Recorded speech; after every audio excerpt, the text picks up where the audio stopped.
Hi, my name is Philip Hickman. I'm the Artistic Director at Actors Theatre of Columbus. Welcome to the Shakespeare Underground. Tonight's feature is Charles II by John Howard Payne and Washington Irving. Considered one of the best early American comedies, Charles II, or The Merry Monarch, is based on the French play La Jeunesse de Henri V by Alexandre Duval. The plot involves Lady Clara and the Earl of Rochester plotting to reform King Charles II by leaving him in a common tavern without money, forcing him to contend with real life for the first time. Actors Theatre and the Shakespeare Underground are supported by the Greater Columbus Arts Council, the Ohio Arts Council, the Reinberger Foundation, and the Columbus Foundation. Media support is from WCBE. Additional support comes from ViewTech Ruff HER Realtors, as well as Regina Acosta-Tobin with Metro Village Realty. You can donate to Actors Theatre by following the link in the show notes or by visiting our website, theactorstheatre.org. One of the best ways you can support us is by following us on social media and spreading the word about the staged readings, throwback shows, and events that we're releasing online. Thank you. Wear a mask. Wash your hands. Enjoy the show.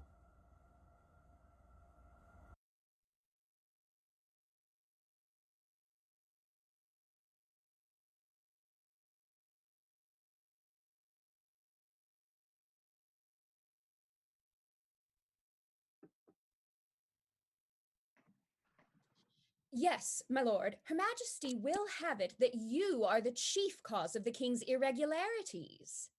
Oh, I'll warrant it. And of his not loving her too?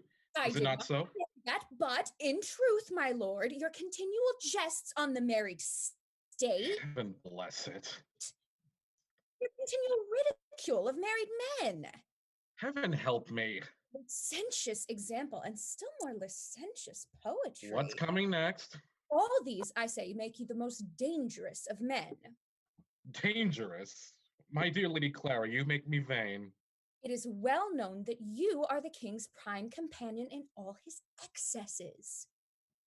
What? Is my loyalty to be made my reproach? Must I not stand by my monarch in all his moods? Would you have me weep when my sovereign laughs? Would you have me whine when my sovereign calls for a jolly song? No, no, my lady, that might have done in the days of the Roundheads, but times are altered. We have a merry monarch to reign over us. A merry monarch makes a merry court. So God save the jovial king and send him boon companions. I see it is in vain to reason with you. Then give over the attempt. Let us talk of something of a nearer and dearer interest, of your merits and my most ardent flame. Ah, me! I fear, like many of your other flames, it will but end in smoke. You talk of being desperately in love. What proof have you ever given? What proof? Am I not ready to give the greatest proof a man can offer, to lay down this sweet bachelor life and commit matrimony for your sake? Well, this, I must say, coming from a Rochester, is a most convincing proof. I have heard you out. Listen now to me. If, by your ascendancy over the king, you can disgust him with these nocturnal rambles and bring him back to reason. Your ladyship forgets one of my talents. Which is it? That of getting myself banished 2 or 3 times a year. And if the woman you profess to love should offer to partake your exile? I am a lost man. I surrender. The last shot reached my heart. Ah, my lord, if that heart were only worth your head. Well, is it agreed? It is your will. I undertake the sacrifice. But, madam, bear in mind my recompense. You may hope for everything. Adieu, my lord. I now begin to believe in your passion, since you are willing to make a sacrifice to it, even of your follies. A pretty task I've undertaken. Truly, I, Rochester, become reformer, and then the convert I have to work upon. Charles, who glories in all kinds of rambling frolics. True, he has had none but pleasant adventures as yet. If I should trick him into some ridiculous dilemma, my whole life has been a tissue of follies, and I am called a man of wit. I'm now to attempt a rational act, and I shall be called a madam. Well, be it so. Matrimony will be sure to bring me to my senses. Ah, here comes my young protege. How downcast he seems. I don't know, Edward. What's the matter with you, boy? Nothing, my lord. Good heaven. What a sight to heave up with nothing with. Tell me the truth this instant. Hast thou dared to fall in love? Oh, I hope, my lord, there is no harm in indulging an honest attachment. An honest attachment. A young half-fledged page about court who has hardly tried his wings in the sunshine of beauty to talk of an honest attachment. Why, thou silly boy, is this the fruit of all the lessons I've given thee? Did not your lordship tell me that one of the first duties of the page was to be zealous in his devotion to the fair? Yes, but I told thee to skim over the surface of beauty, just dipping your wings like a swallow, not plumping in like a goose. I told you to hover from flower to flower like a butterfly, not bury yourself in one like a bee. An honest attachment. What a plebeian phrase. There's a wife and 7 children in the very sound of it. My lord, I know your talents for putting things in a whimsical light, but could you see the object of my passion? Nay, a truce with all description. But who, pray, is the object of this honest attachment? Oh, my lord. One of the maids of honor, I'll be bound, who has privately been petting you with sweetmeats and lending you love tales. No, my lord. Pray then, give me some clue. What is the name of your beauty? Her name, my lord, is Mary. Mary. A very pretty, posy-like name. And what sequestered spot may the gentle Mary embellish with her presence? She lives at the Nay, my lord, promise not to laugh. Come, the residence of this fair one. Why, then, my lord, she inhabits the tavern of the Grand Admiral in Wapping. Upon tobacco, the tavern of the Grand Admiral. An honest attachment to some pretty barmaid. No, my lord, no barmaid, I assure you. Her uncle keeps the tavern. Oh, then she is heiress to the tap room, and you no doubt look forward to rise in the state through the dignities of drawer, tapster, and head waiter until you succeed to the fair hand of the niece, and the copper nose of the uncle, and rule with spigot in hand over the fair realms of Wapping. You, I flatter myself, would have made the torment and delight of all the pretty women at court. You to be so completely gulled at the very outset, the dupe of a green girl, and some old rag of a publican. Indeed, indeed, my lord, you do the uncle injustice. He is a perfectly honest, upright man, an old captain of a cruiser. Worse and worse, some old buccaneer, tired of playing the part of a monster at sea, has turned shark on shore. And you dare to appear in such a house with the dress of a royal page? Oh, I have taken care to avoid that. I've introduced myself into the house as a music master. And your musical name, gentle sir? Giorgini, at your service. Very soft and Italianish. I'll warrant this heroine barmaid will turn out some unknown princess carried off by the old buccaneer landlord in one of his cruisings. Your lordship is joking, but really, at times, I think she is not what she seems.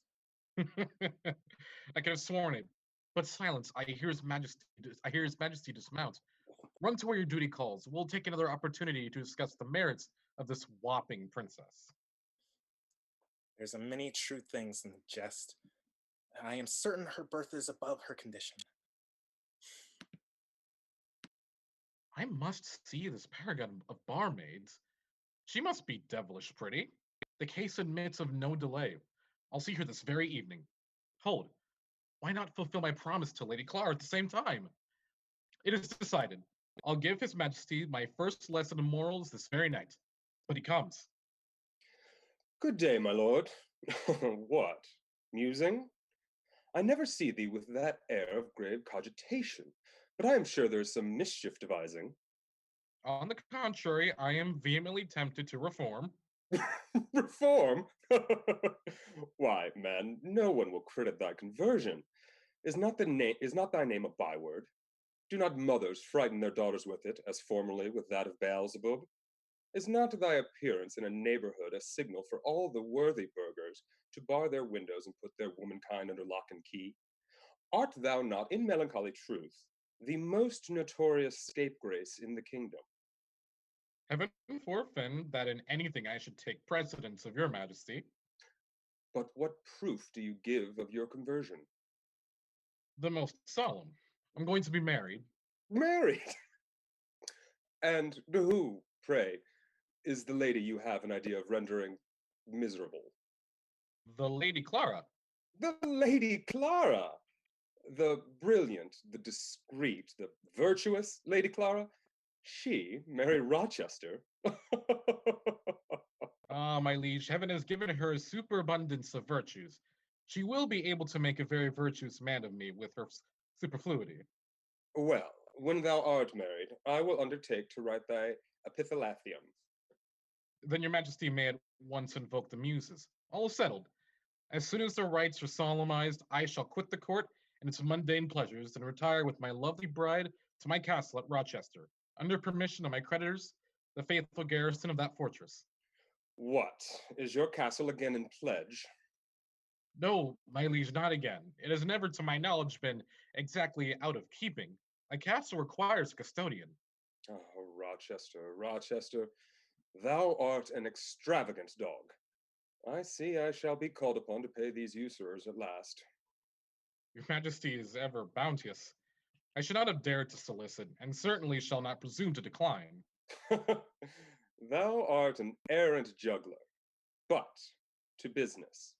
Where shall we pass the night?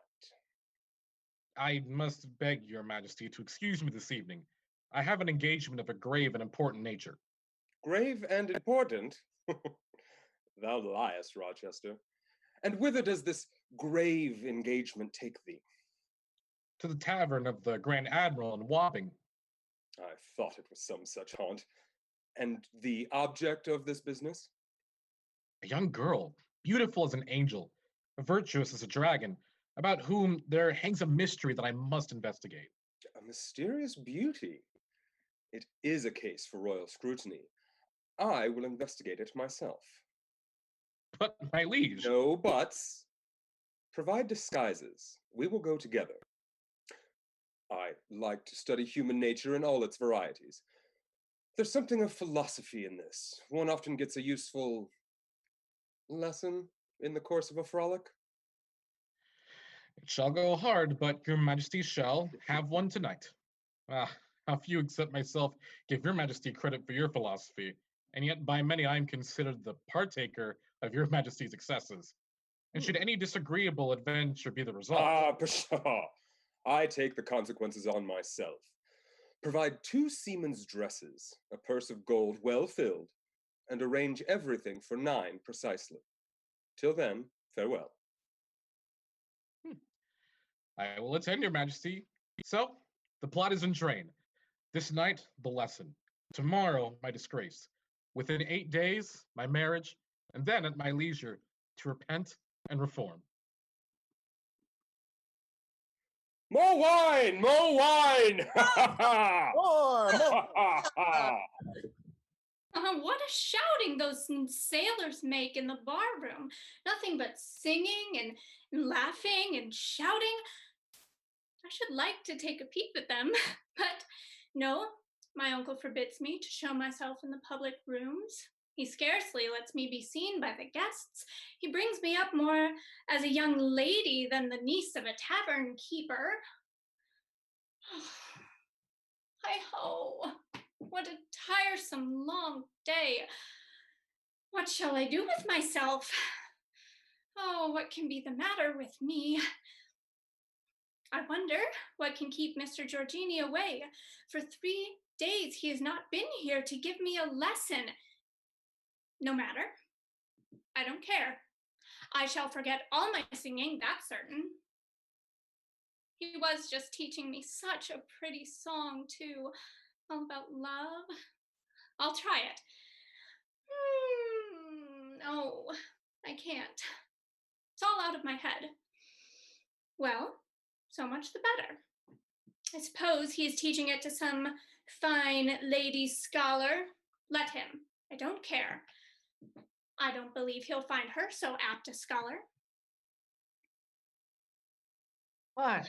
Mary, my little blossom. What cheer? What cheer? Keep close, my little heart. Why do you stir out of port? Here be cruisers abroad.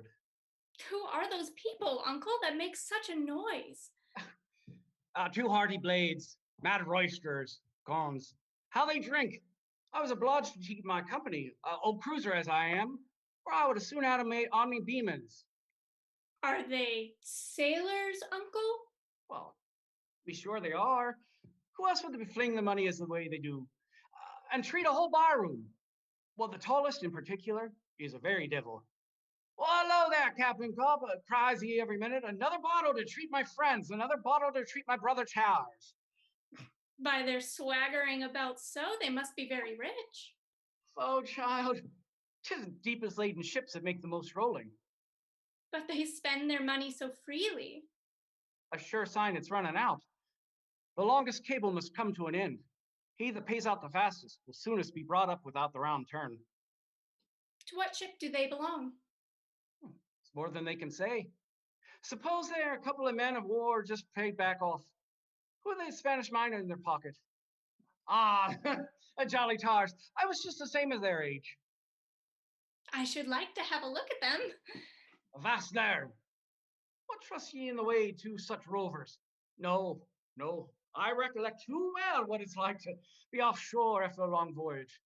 First glimpse of a petticoat, boarding pikes and grappling irons. No, no, no, child, mustn't venture in those latitudes.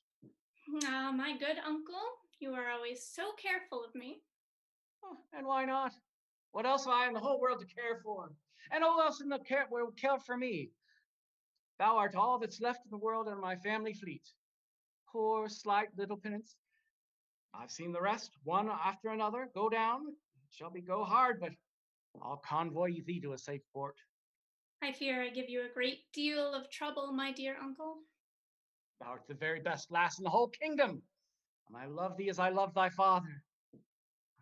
My poor brother Philip, because you're very much his image, to be sure. Well, I mean, you haven't his jolly nose, and your little mouth is a little too full of his, but then there are those eyes, and his smile, and his good-humored cut of his face. Poor Philip. Let's change the subject, shall we? Sensibility and now all this gammon, it does me no good, none. So let's talk about something else. What makes thee so silent of late, my girl? Well, I've not heard you sing from these last 3 days. It's 3 days since I've seen my music master. Well, and you can't sing without him. Without him, I can't sing well. And what's become of him? I can't tell. It's very tiresome. If he did not mean to come again, he might have said so. Odds fish. Neglect thee? Neglect his duty? I'll break him up on the spot. Thou shalt have another match for me, girl. Oh, no, on no account. I dare say he is not well. Some accident has happened. Besides, there is no other teacher in town equal to him. He sings with such feeling. Girl, if I had me old messmate Jack Battling here, he'd teach thee to sing. Oh, if he had a voice, faith, it would make all the bottles dance and the glasses jingle and the table. Talk of feeling. Why, when Jack would sit in an evening on a crypt and went on watch it, well, he would sing of sweethearts and wives and jolly tars and true lovers' knots and roaring seas and all that. Smite my timbers. And true, and it was enough to melt my own heart. Poor Jack. Well, he taught me only song I ever knew. Oh, and it's a main good one, though. In the time of Uncle, don't sing that horrible rough song. Oh, Ralph, well, that's the beauty in it. It rouses one up, pipes all hands to quarters like a boatswain's call. Go in, Mary, but go in the other door. Don't near the bar. Go up to your own room, my dear, and your music master will come to you presently, never fear. Oh, well, there they go again. I can't stand it any longer. I'm an old cruiser and can't hear any engagement without longing to be in the midst of it. Fast, though. These lads are spending too much money. Have a care. Have a care, friend Copp. Don't sink the sailor and the publican. Don't let a free-hearted tar ruin himself in thy house. No, faith. If they want more wine, they shall have it, but they shall drink it as messmates, not as guests. So have at it, boys. It's my turn to treat now.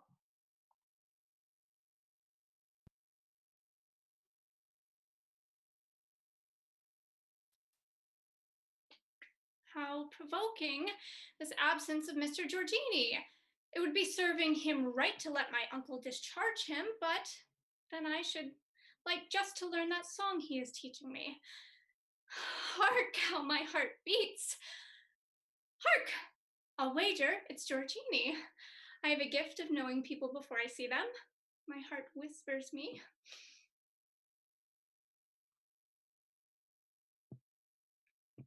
So, sir, you are come at last, are you? I had supposed you did not intend to come anymore and was about to look out for another teacher. Oh, pardon me for my absence. You do not know what I have suffered.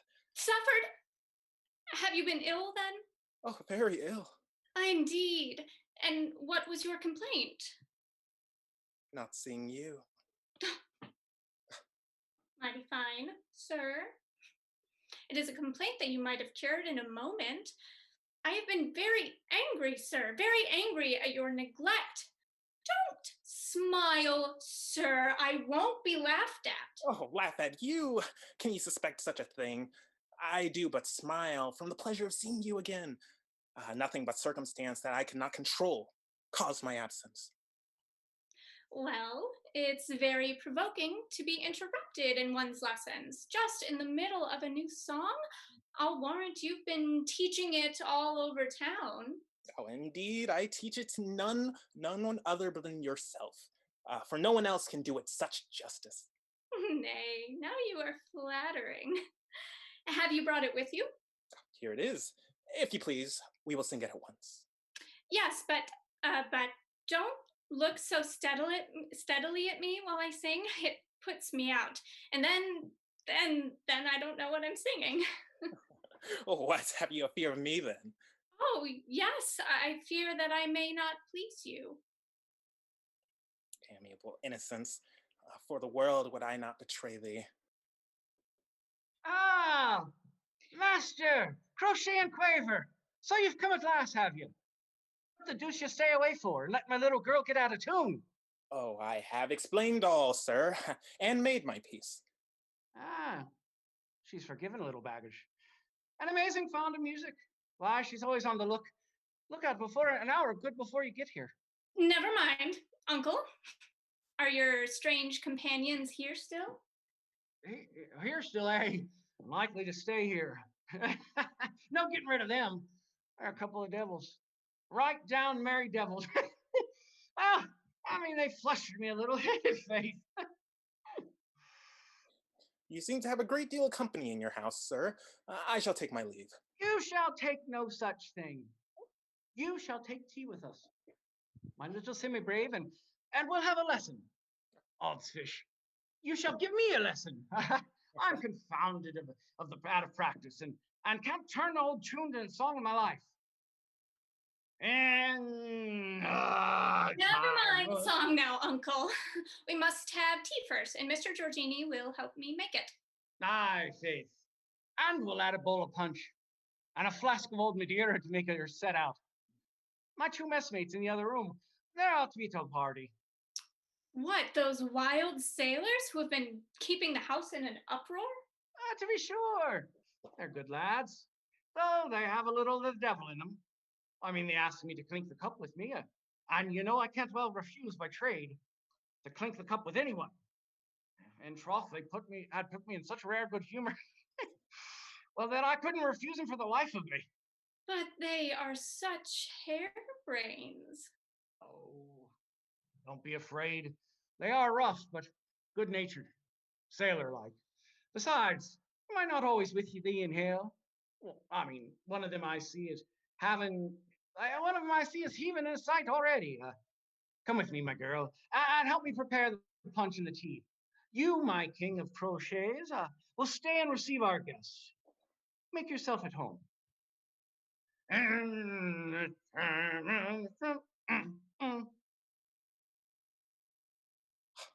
Here's a transformation. From a court page, behold me, master of ceremonies, at a Wapping tavern. Oh, good heavens!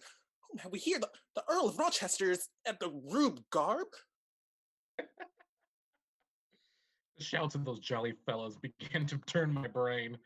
His Majesty is in fine humor to get into a scrape, and if he does, to make his difficulties more perplexing, I have secured his purse. But I cannot bribe his way out of them. Hey, Edward! Lord Rochester! Silence, you rogue! I am no lord here, no Rochester. I'm a seaman. My name, Tom Tafferel. King, my messmate, is Jack Misen. The king with you! I see it all. He's after Mary. I am lost. Don't be alarmed, friend Giorgini. None but the most innocent motives have brought us here.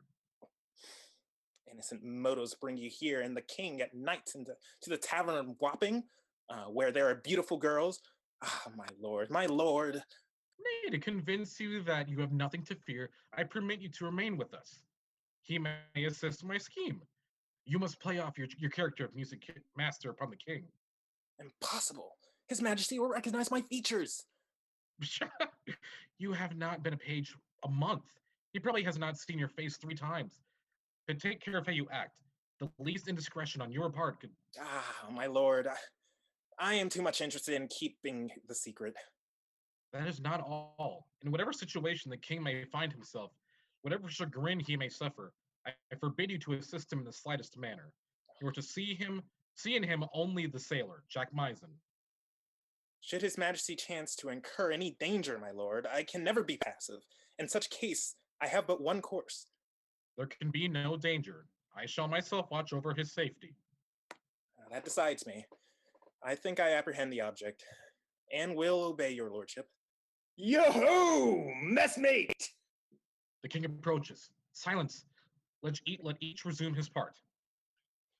Yo-ho, well, messmate, shall we soon see this marvelous beauty? So, this is the Majesty's innocent motive.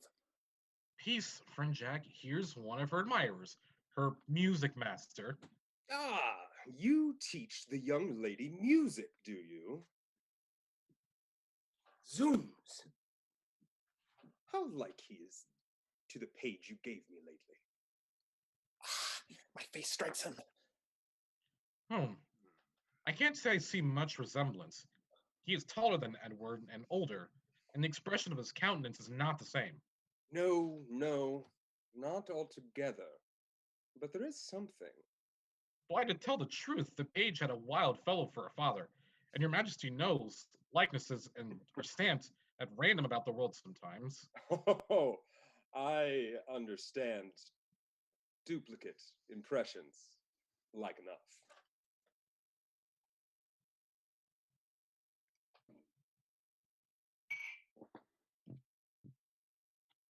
Set the table in this room. By heaven, she's a divinity. What does he say? That your divinity is a devilish fine girl. Amuse this confounded singing master. I wish to have a duo with his mistress. He'll only mar music. My good Mr. Giorgini, I have something particular to say to you. His Majesty... His Majesty fancies that you are uncomfortable and requests me to amuse you. Yes, that he may have Mary all to himself. Come, don't be childish. What, you pretend to follow my lessons and want compliance? Do let me assist you, my pretty lass. Don't trouble yourself, sir. Mr. Giorgini is to help me make tea. Oh. I am here, madam. What can I do to help you? Take care, young man. You may scald your fingers. Why, what a plague, what are you doing? I shall go mad. Oh dear, sir, you're so kind. You quite put me out. Hey, you have taken my hand instead of the teapot. I will not say you are awkward, sir, but really you have the oddest manner of assisting. Nay, let go my hand, I beg. By heaven, it is a beautiful one. Nay, nay, pray, sir. Upon my word, I don't see anything so very rude in these people. Let me go, I entreat you. I can't stand this no longer. Ah, man, if you think to marry or rise in the world, you must learn to be deaf and blind upon occasion. How is it possible so pretty a lass should not be married? Married, bless me. I never thought of such a thing. No, never? And yet surrounded by lovers. Lovers? I haven't one, sir. Indeed. And what is that man fidgeting yonder? He? He is my singing master, sir. And he sings to some purpose, I'll warrant. Delightfully. And gives you a love song now and then? Oh, often. I thought Often. so. He has it in his countenance. You must let me go. You see I am wanted. Upon my word, they're getting on amazingly well without you. And so, you are fond of music, my pretty lass? Oh, I love it of all things. A pretty hand you have to beat time with. Sir. And as pretty a little mouth to warble a love song. I warrant there come none but sweet notes from these lips. Sir, give over, let me go, sir. Mr. Giorgini, help. Help. Avast there, messmate. What the devil? Yard arm with my niece? I'm glad you are come, uncle. This rude stranger. What? Insult Captain Copp's niece in his own house? Fire and furies. I insult your niece, messmate. Since when has an honest tar's kissing a pretty girl been considered an insult? Alas to the young woman if she takes offense at a piece of sailor civility. Why, I ask pardon, that's all. Oh, as to a piece of civility, you see, that alters the case. But guns and blunderbusses, if anyone should dare... Come, Uncle Copp, what a plague. You were a youngster once, and a frolicsome one, I'll warrant. I see it in your eye. What, does ever think it a crime to kiss a pretty girl in a civil way? No, not in a civil way, no, certainly. I can make an allowance when a lad and a lass and a bottle will come pretty near each other. Let's fish. You say right. Well, at your age, I was a rattler myself. Come, Mary. No harm done. Come, lads, now take your seats. Now come, girl, pour out the tea. I'll fill out the punch, and we'll have a time of it. If they... Come, I'll give you a jolly song to begin with. No, that'll be a song. Come, uncle, never mind the song. Take a cup of tea. What? Down my song and myself in warm water? No, Faith, not while there's a drop in a punch bowl. Am I then to be excluded? I thought punch would be more to your liking, sir. Then punch be it. Come, clink with me, neighbor Copp. Clink with me, Ray boy. Oh, I'm not proud. I'll clink with anybody. That's to say, mind ye, when the liquor is good, and there's a good fellow in the case. Well, here goes. To the health of Mary, the fair maid of Wapping. Ha ha! All my heart. Here's to her health, the darling child. Oh, messmate, there you touch a soft corner in my heart. Did you but know how I love this little girl? Well, I'm a foolish old fellow, and when I got the punch and sensibility and all that on board, now, come on, let's talk about something else. My dear uncle. Oh, I don't wonder at your loving her. I can't help feeling a kind of admiration for her myself. Softly, shipmate, no grappling. Admire at a distance as much as you please, but hands off. Come, lads, a merry song. I love to sing when I drink. Not that song, my dear uncle, I entreat you, please. Ah, I recollect. My poor song. Well, since you don't like me to sing, well, sing it for yourself, Mary. I dare say your master has some pretty love song for you. Oh, yes. I have brought one of the latest in vogue. One of the most fashionable poets of the day, the Earl of Rochester. Rochester? Fire and fury? Roast Rochester, a rascally rogue. Rochester, the devil take Rochester, and his damn song, too. Oh, bravo, Captain Copp. Another broadside, old boy. Hey, what the deuce, neighbor? Has your powder magazine taken fire? Why, what has Rochester done to you to occasion such a terrible explosion? What's it to you? What have you to do with my family's secret? And Rochester? Ugh. This very name makes my blood boil. My dear uncle, be calm. You promised never to speak on this subject. By what connection can there be between you and Rochester? No matter. He has been put out to the proof. That's enough. Don't be uneasy. I'll say no more about it, my girl. You know me. When I say mum, that's enough. This affair seems serious. I must have an explanation. It is my pleasure to... Oh, your pleasure. Gotcha. And who the devil are you? You're a pleasant blade, but it's not my pleasure. Look ye. I mean to say that I feel a deep interest in your welfare. Thank ye. Thank ye. But I'm not so much used to warm friends on such short acquaintance. I wonder, is it myself or my niece this chap has fallen in love with at first sight? I am curious to know what charge they have against you. And so am I. And I'll make this old buccaneer speak plain before we leave him. You have misunderstood me, my friend Copp. I am no defender of Rochester. I know him to be a sad fellow. As destitute of feeling as an East stockfish. He is a great genius, however. He is an evil genius, that I know. He has a very clear hand. But a very black heart. This Rochester is a sad, light-headed fellow, that's notorious. But will you have the goodness, my blunt Captain Copp, to mention one heartless act of his? Aye, that I will. It's a burning shame. My dear uncle, you Oh, let me forget alone, the promise. girl. Let me alone. Nothing to fear. I have you under convoy. Out with it. What is his crime? Crime? Is it not a burning shame, I say, to disclaim to his own niece? To keep her from every stiver of his little fortune and leave her to pass her days in a tavern when she has a right to inhabit a palace? What do I hear? What, and is this young woman the niece? How can that be? Well, simply enough, her father, Philip Copeland, married a sister of Lord Rochester. Philip Copeland is indeed the name. This is most singular. And this Philip Copeland was your brother? Aye, but worth more of a dozen than me.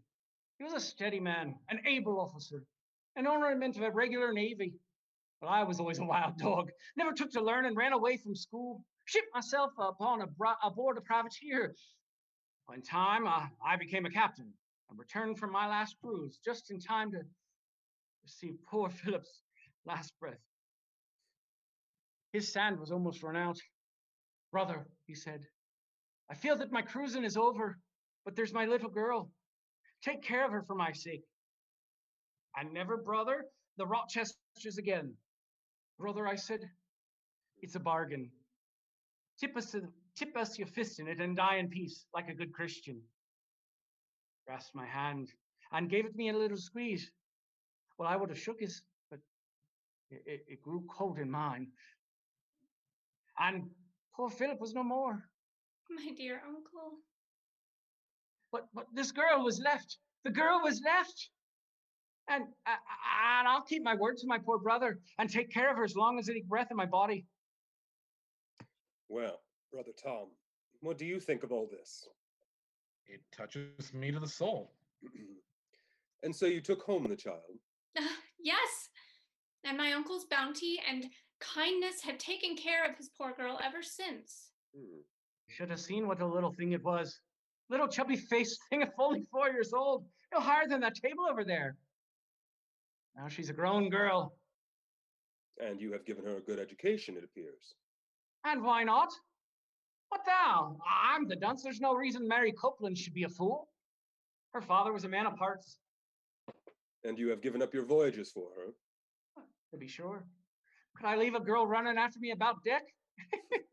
Well, I sold my ship, bought this tavern where I received none but good fellows who drink and smoke and talk of voyages and battles all day long. But ambition might have induced you to do the... Ambition? You don't know me. My only ambition is to marry my niece to some honest citizen. Give her a dower of 1,000 pounds, with much as more when this old Captain Copp takes his long breath now. Generous fellow. Let me advise you to apply to the Earl of Rochester. Oh, yes, he will provide an honorable match for your niece. Much obliged, Mr. Giorgini, but nobody asked your advice. Apply to him? No. I'll have nothing to do with the Rochesters. But why not apply to the king himself? Odds fish. They say he's not much better. He's a wild devil, a great friend, Rochester. Birds of a feather, you know. Oh, now comes my turn. True enough, Captain Copp. They say he is a rover, rambles about at night, frolics in taverns. Well, let him cruise. So long as he does not cruise in my waters. He's a desperate rogue among the petticoats, they say. Well, I like a merry heart, wherever it beats. Charlie has come to some good points. Oh, damning. I like Charlie, but I could just give him a piece of my mind. What would it be, friend Copp? To keep more in port. Anchor himself at home, and turn that fellow Rochester adrift. There might he have some hopes of him. But come, it's getting late now, friends. It's time to turn out and turn in. These are late hours for us here at the Grand Admiral. Come, parting cup. Oh, Mary, see that the fires are out. My girl, and all hands ready for bed. I will, but no more drinking, Uncle. Well, no. One parting cup. Only one. Recollect, you have promised no more. Only this last drop. Come, my lads, a farewell cup, and then you must push your boats. Now to execute my plan. Here's to Captain Copp. Aye, all right. Follow me quietly. I have something to say to you. Now, Brother Jack, I think you'll soon find something among the breakers. Now, messmate, let's square accounts. Here's a note for your expenses. You'll see I charge nothing for the last 2 bottles, nor for the tea table. That's my treat. Wine, punch. Total £5.10. A mere trifle. Oh, that's a trifle. God, messmate, you must have made some good prizes on your last cruise. Or have you had high wages, perhaps? Aye. I'm pretty well paid. Here, Tom Taffel, pay for Copp's bill and let's be off. Hey. Oh, where is he? He went off in a great hurry. He said he had to be aboard ship, but that you would pay the bill. With all my heart. Odd that he should leave me alone. My raillery has galled him. Poor Rochester. How ill some people take a joke. £5.10, you say? Just so. £5.10.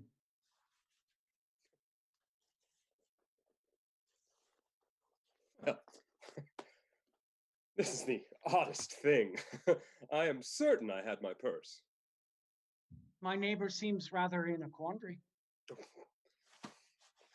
Someone has picked my pocket. Vast there, friend. No, none but the honest people frequent the Grand Admiral. All I know is that one of these honest people must have taken my purse. Come, messmate. I'm too old a cruiser to be taken in by such a shallow maneuver. I understand all this. Your companion makes sail. You pretend to be robbed. It's all a cursed privateering trick. Clear as day. Friend Copp, if you will wait till tomorrow, I'll pay you double the sum. Double the sum? Thunder and lightning, what do you take me for? Look ye, neighbor, to an honest tar in distress, my house and purse are open. To a jolly tar who wants a caper and has no cabin at hand, drink today and pay me tomorrow is the word. But to a sharking landlubber that hoists the colors of a gallant cruiser, to play off the tricks of a pirate, old Copp will show him the match any day. A landlubber? Aye, a landlubber. You think I can't see through you in your shallow sailor phrases? Who the devil are you? None of the captains know you. What ship do you belong to? What ship? To the what the deuce shall I say? Pretty sailor, truly, not know the name of his own ship. A downright swindler, a barefaced, imprudent swindler, comes into my house, kicks up a bobbery, then puts up an uproar, treats all the guests, tozzles my niece, then wants to make out with Payne. How shall I get out of this cursed scrape? Huh. What a happy thought. My watch. Hark ye, Captain Copp. If I haven't money, maybe this will do as well. What say you to my watch as a pledge? Let me see it. Large diamonds. Well, that's worth your £5.10, eh? I don't know. If the diamonds are false, it isn't worth so much. If real, none but a great lord could own it. How'd you come by this watch? It's my own. Your own? A common sailor own a watch with large diamonds? I'll tell you what, messmate. It's my opinion on how you stole this watch. Stole it? Give back my watch, fellow, or I'll just have to go. Softly, my lad. Keep cool, or I'll have to have you laid out on the heels in a twinkling. What a bulldog! Well, sir, what do you intend to do? Lock you up in here for the present. Have you lodged in limbo immediately? Will you not listen to reason? Yes, through the keyhole. You shall have news of me presently, my fine fellow.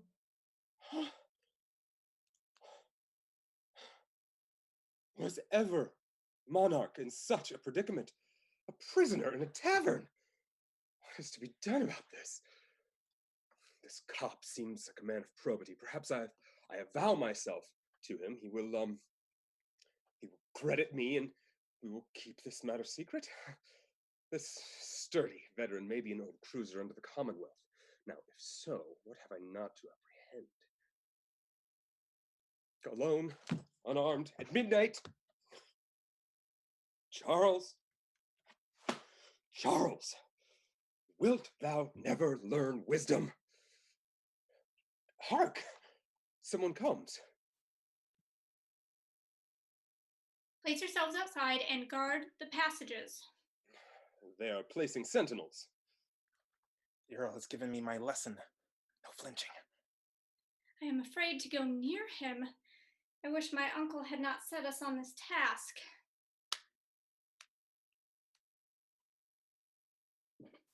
Be not afraid.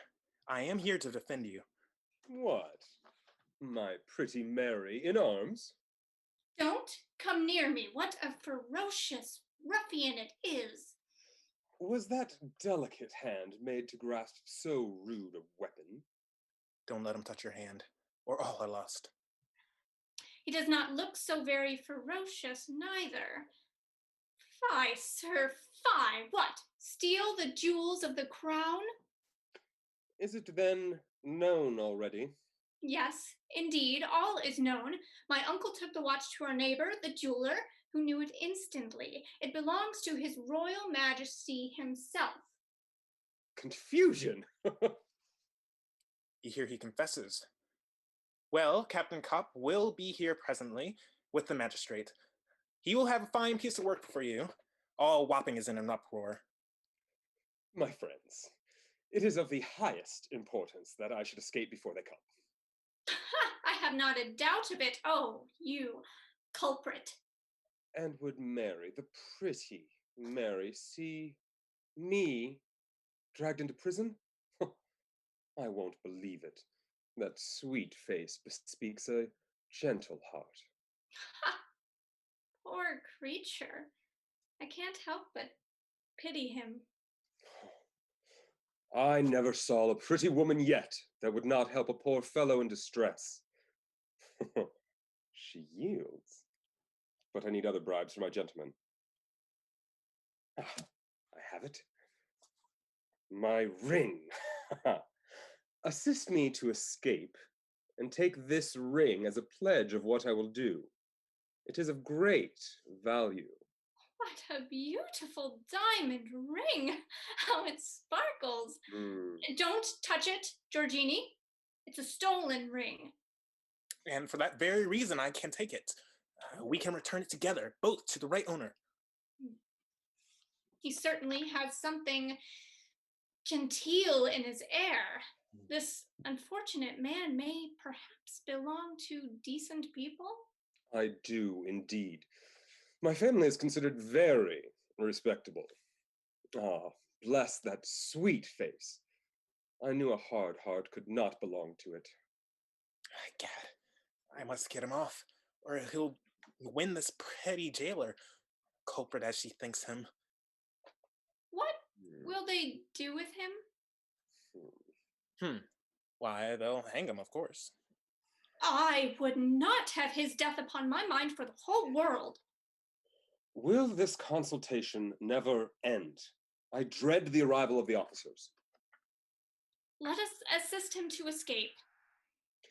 Thanks, my generous girl. There's nothing like a petticoat in the time of trouble. How shall we get him off? The door is guarded. Aye, but the window. No, not the window. You may hurt yourself. You are very considerate, my friend. Oh, it is not very high and opens to a lane that leads to the river. That's nothing. With your assistance, I shall be on the ground in an instant. It is perhaps very wrong in me to let you escape, but I beg you to listen to a word of advice. Oh, yes, I hear you. It is on condition that you change your course of life. Yes, I'll change it. I warrant you. And not drink, nor rove about this way at night. Not for the world. And steal no more, for it will bring you to a shameful end. An excellent sermon. But I must steal one kiss to impress it on my memory. Did he steal a kiss, Mary? Oh, yes, he did indeed. Oh, stop, thief! Stop, thief! Tell Uncle Copp to put it in the bill. I hear them coming. He's safe down. He's off. Now I'm easy. But what shall we say to my uncle? I'll manage that. Only say as I say, and fear nothing. Stop, thief! Stop, thief! Cry out as I do. Stop the thief! Stop the thief! Hello? What's the devil's to pay here? The culprit has jumped out of the window. Oh, yes, out of the window. Thunder and lightning! Why didn't you stop him? I was too far off. The young lady attempted, but he kissed her, and leapt out the window like a greyhound. Fire and Furies kissed her? Yes, uncle, but he didn't hurt me. And he said he might put it in the bill. Guns and blunderbusses. This is running up an account with a vengeance. See something off in the clearing. Maybe we can overhaul him. Come along, all hands on Shades. Get to your room, Mary. There's no knowing what might happen if this pirate should fall foul of you again.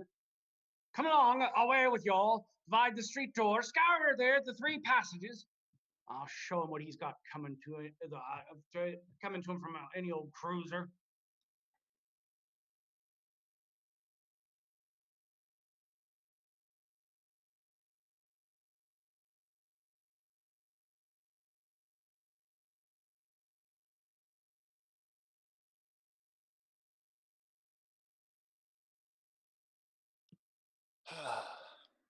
I have had a hard scramble of it to get here and dress in time. The king must arrive presently, and through my light heel have given me a good start of him. I can't help but laugh, though I do it with fear and trembling to think of confounding prank the mad wag Rochester has played off on his majesty. Hark! A noise. In the king's private staircase. Oh, softly, then, softly. Oh, confound this city! What a journey it is! Especially to a foot passenger. I began to think I should never find the palace. Whew! I shall not forget this night in a hurry. Forced to escape like a thief, to risk my neck from a window. Hunted about the streets by that old buccaneer and his crew. Egad, I fancy I hear old Copp's voice even now. Like a huntsman giving the view. I mean, just, hello! And as I doubled down the mazes of Wapping. Royal hunts, truly. Well, thank fortune I am safe at home at last, and seen by nobody but my confidential valet. And the most discreet of pages. So, the page already in waiting. You know, the more I look at him, the more he reminds me of that knowing young blade who gave the pretty Miss Mary lessons in love and music. Deuce take him. He is exactly in the doorway of my chamber. Oh, Lady Clara, coming. Oh, then it's all over. What? Asleep at this hour, Edward? I beg your pardon, my lady. I am waiting for his majesty's rising. You will come and let the queen know when the king is visible. Heavens! Your Majesty in this dress? Good morning, Lady Clara. I wish I may die if I know how to turn the matter off. I ask your Majesty's pardon, but really, I cannot help laughing. So odd a dress. What? It amuses you? My regular morning dress, I assure you. I have taken a whim for gardening lately, and every morning, by daylight of course, I am on the terrace, planting and transplanting and training. Oh, you should see how busy I am, particularly among the roses. I have no doubt your Majesty has an eye for every fresh one that blows. But how quiet you have been in these pursuits. One does not want all the world to know of one's caprices. How can your Majesty call such an innocent occupation by such a name? How happy the nation whose sovereign has a taste so pure and simple. But what has procured me the pleasure of seeing your ladyship so early? The Queen, sire, knowing how deeply you were immersed in affairs of state last night. Why, yes, in truth, I had a busy night of it. She sent me to inquire how your Majesty had slept. Very restless, very restless. I tumbled and tossed about, sadly. Why does not your Majesty take more care of yourself? You devote yourself too much to your people. This night work will be too much for you. Why, yes, if it were as often as severe as last night. Indeed, your Majesty must give up these midnight labors to your ministers. To my ministers?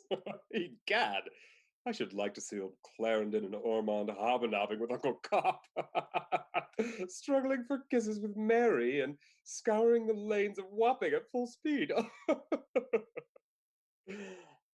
Well, my Lady Clara, have you anything further to communicate? Might I presume, I have a favor to request of your Majesty, in whose cause I take a warm interest, has offended a person high in power and is threatened with a prosecution. The blockhead! Let him write me only against me, and they'll never trouble him. His pardon depends on your Majesty. Would you but deign to sign it? Lady Clara, you look amazingly well this morning. I can refuse you nothing.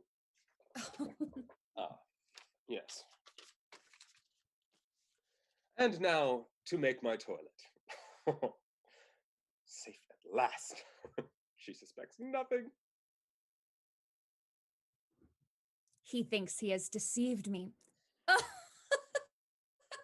These men, how they will impose upon us easy, simple, knowing women. A person from the city with a young girl desires to speak with His Majesty. You will permit them to await him here. I myself will conduct them. This should be Captain Copp. In his blunt honesty, he determined to bring the watch himself to the king. But why his niece, no doubt, to let her have a sight of the palace. Oh, here they come, sure enough. Now for a puzzle about my physiognomy. Oddsfish. I never knew such a piece of work to get into a house before. If that good-looking gentlewoman had not seen us from the window and taken our part, hang me if I don't think they would have turned us adrift. So, I suspect Lady Clara is in the plot. What beautiful rooms. Gingerbread finery. I would not bother change the bar room at the Grand Admiral for the best of them. But what a bother to give a watch back to the right owner. Why, there's no finding the king in this own house. Now, for my part, I always stand on the threshold, and if anyone comes, there's my hand. Tip us your bonnet, says I, and make yourself welcome. That's what I call acting like a king and of good fellows. Oh, uncle, I've always heard say that the king is very kind and affable, and I dare say when you hand him back his watch, he will behave with generosity. Generosity? Why dost thou think, girl, I'd take a reward? No, they say Charlie's not overstocked with the shiners. I want none of them. To be sure, he may do the civil thing. He may ask us to stay and take potluck, but... Potluck, uncle? Aye, in a friendly way, you see. And I don't care if I did. If there were only to see how royalty messed up. But where the deuce is the king? He's nowhere to be found. Ooh, yonder's a fine gimcrack young gentleman. Who perhaps he can tell us, I'll hail him. Yo ho, messmate. What a beautiful place this is, but without content. Grandeur is not to be envied.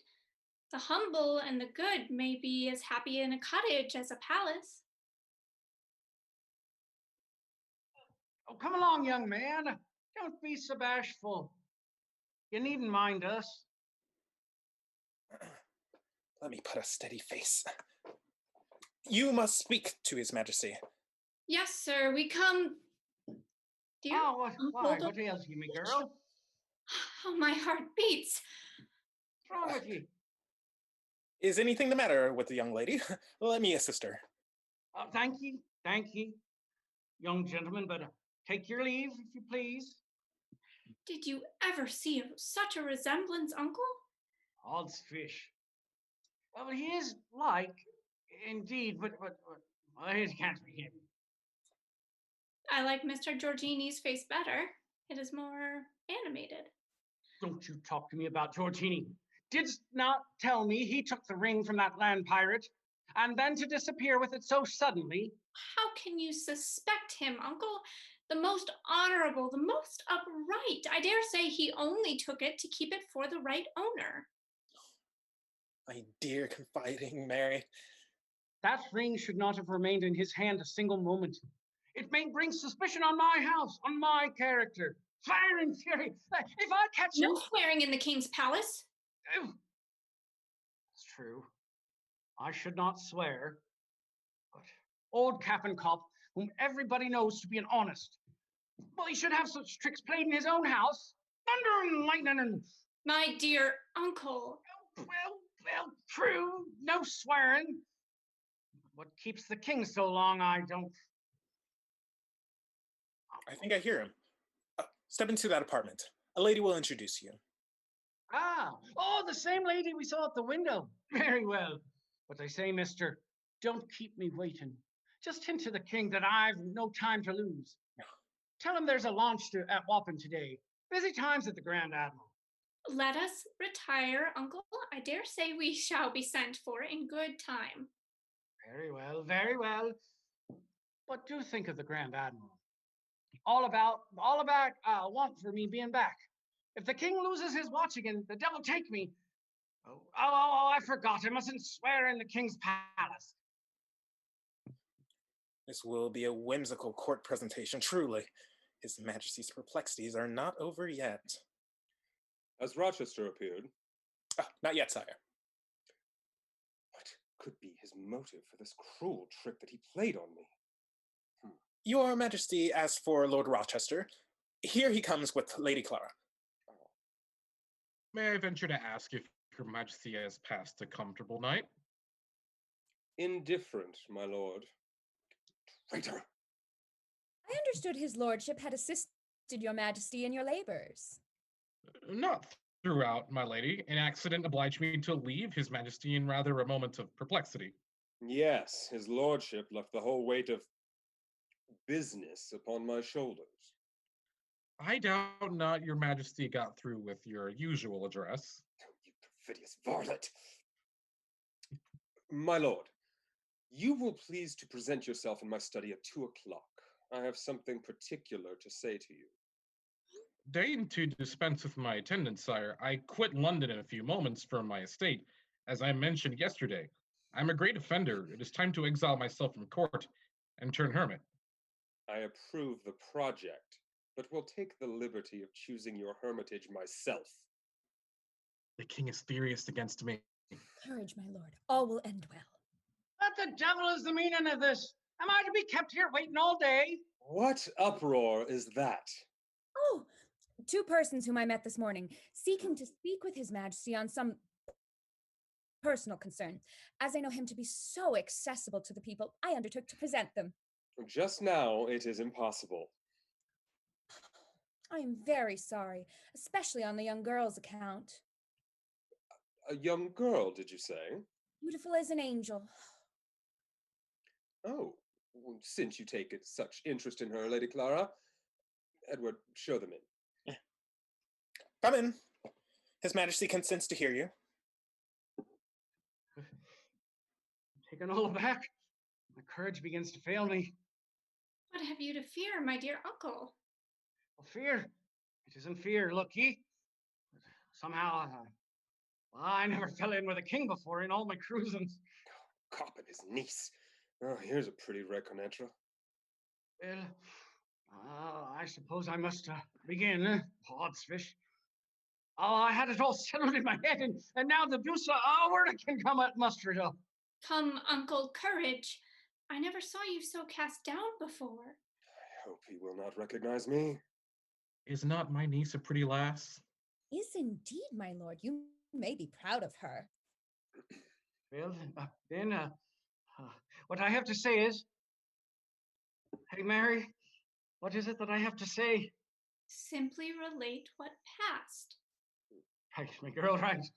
But Hodsfish, I feel so queer. I'll be hanged if I look him in the face.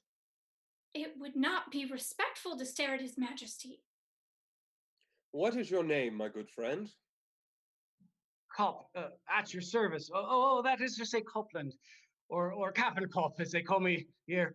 Oh, and here's my Mary, my niece, who, though as I say it, is one of the best girls. But that's not the point, uncle.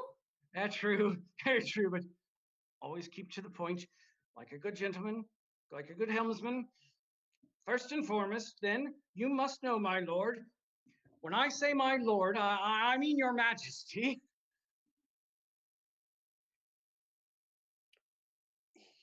Gad, he's as much puzzled as I was to give an account of myself. In finish, well, you must know, prima facie, then that I command, that I, as I should say, I keep the Grand Admiral, and all this tavern and your majesty would wish to set your foot in.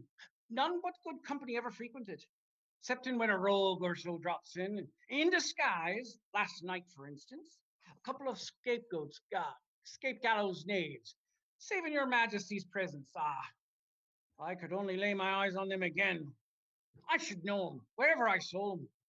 One in particular had a confounded hanging look, a man of the height of a... Mary, if that isn't one of them very rogues. My dear uncle, hush for heaven's sake. That wine is still in his head. Rochester's face seems to puzzle him. I'll say no more. For the more I look, dash my buttons, if it isn't him himself! Hush! I entreat you. I will speak for you. My uncle has thought it is his duty to inform your majesty that two strangers come to his house last night and, after calling for a great deal of wine, were unable to pay and went off, leaving a valuable watch in pledge which has proved to belong to your majesty. Bless her. She talks like a book. Does not my niece tell her little story with clearness and simplicity? Charmingly, she has quite won my heart. My uncle, being an honest man, has brought the watch to your majesty. Yes, by St. George, and here it is. The sharpers, to be sure, have run off with the £5.10 of my money. That's neither here nor there. I don't say that because I expect you to pay it. You know, in short, without more palaver, here's the watch. Smite my timbers, if bent the other road. What ails you, uncle? Surely you are losing your senses to speak thus of his majesty. Majesty or no majesty, I'll put my hand in the fire out. He's the other one. The watch is certainly mine. Your majesty's? Your majesty's watch. Even so, and I might have lost it, but for this man's honesty. I shall be more on my guard in the future. The voice and the face are astonishingly alike, but it is impossible. I have it. I see how it is. We've made a pretty kettle of fish of it. The king, you know, is said to cruise at night under false colors. Mercy on me, what will become of us? Let me alone. I see it's all a masquerade frolic. I'll settle it all. Your Majesty, will not be angry with my little fool of a niece. Two strangers might be very worthy people. Many a man has a gallows look, and an honest fellow for all that. Truth is, they were a brace of merry wags. Besides, if I had known for certain, I wouldn't for the world. Because you see, what honor bright. Come to think, I've got you pretty well out of a scrape, eh? I am of your opinion, Captain Copp. They were two sad madcaps. They merit harsher titles, Lady Clara. One of them has been already punished. The other shall be presently. Captain Copp, I am aware of all that passed at your house. Ah, your Majesty knows. That cracks a joke. Must not complain if he should pinch his fingers. True, Captain. But was there not question of one Rochester? That's his friend. This is bringing one close to quarters. By craving your Majesty's pardon, I did let slip some hard truth about him. And do you know him of whom you speak so bluntly? Not I, thank heaven. But I only said what everybody says, and what everybody says, you know, must be true. Spoken like an oracle. And did not you say that this pretty lass was his niece? Aye, as to the matter. I'll stick to that. Proof in hand. Make a reverence, Mary, and no mistakes to Rochester for the relationship. I will take care that he shall make a suitable provision for his niece, or provide her with an honorable husband. I can assure your Majesty you only anticipated his intentions. Ah, that's there. I didn't give up my girl. But you will choose a match suited for her noble family. I'll choose for her an honest man, but no Ratum Scooch, a companion to suit that Earl of Rochester you talk about. To tell the truth between friends, and all in confidence, I had a match in me, a young music master. Nay, don't blush, girl. I knew there was a sneaking kindness in the case. I oppose that match. That young man received the ring last night, but has not had the honesty, like Captain Copp, to seek the owner. Oddsfish, that's true enough. He has absconded with the ring. I am a witness that the ring was freely given, and I'll pledge my life that he will bring it back.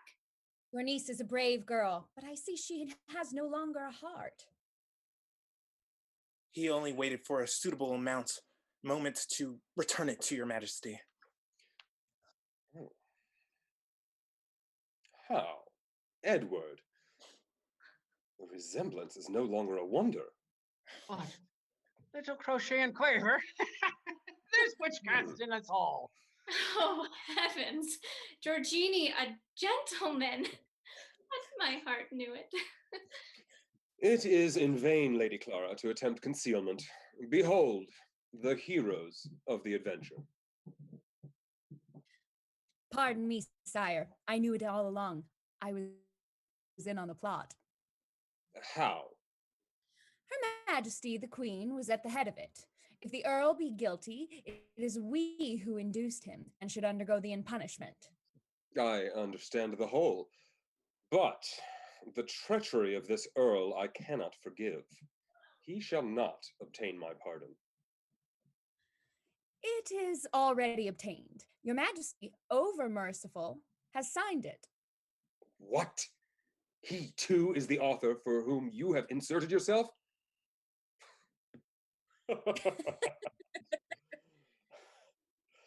Fairly taken in at all points. Rochester, thou hast conquered. Oh, thunder and lightning. This man's Rochester? Come along, girl, come along. Hold it, Captain Copp. That I am Rochester, 'tis true. A wild fellow, no doubt, since everybody says so. But there's one crime that I will not take to my charge. For 'tis a sin against beauty. I am not the Rochester who deserted the pretty Mary. He was my predecessor and is dead. Dead? Gone to his long home? Well, may heaven deal kindlier with him than he did with this pretty little girl. What say you, Captain Copp? What say you, my lord of Rochester? Must we not find a husband for our niece? Fair and softly, your majesty. Craving your majesty's pardon. I can't give up my right over my little girl. This lord is an uncle. I can gainsay it, but he's a newfound uncle. For my part, I've bred her and fed her and been an uncle to her whole life, haven't I, Mary? You are right, Captain. You alone ought to dispose of her. But I hope to propose a match that shall please all parties. What do you think of my page, the music master who brought back the ring? Your majesty has fathomed my wishes. And mine. And mine. And mine. Oh, so here we all are, safe at port, after a long night's squall. What's this? I feel so merry. My girl's provided for. I've nothing now to care for. I'll keep open house at the Grand Admiral. I'll set all my liquor a tap. I'll drown all whopping in wine and strong beer. I'll have illumination. I'll make a bonfire at the Grand Admiral. I'll sing in the time of rum. Nope. Captain Copp, I recollect that I am your debtor, £5.10. Accept this watch as a mark of my esteem. This ring I reserve for the lovely Mary. And now, let me particularly enjoin on all present the most profound secrecy in regard to our whimsical adventures at Honor bright, Mum.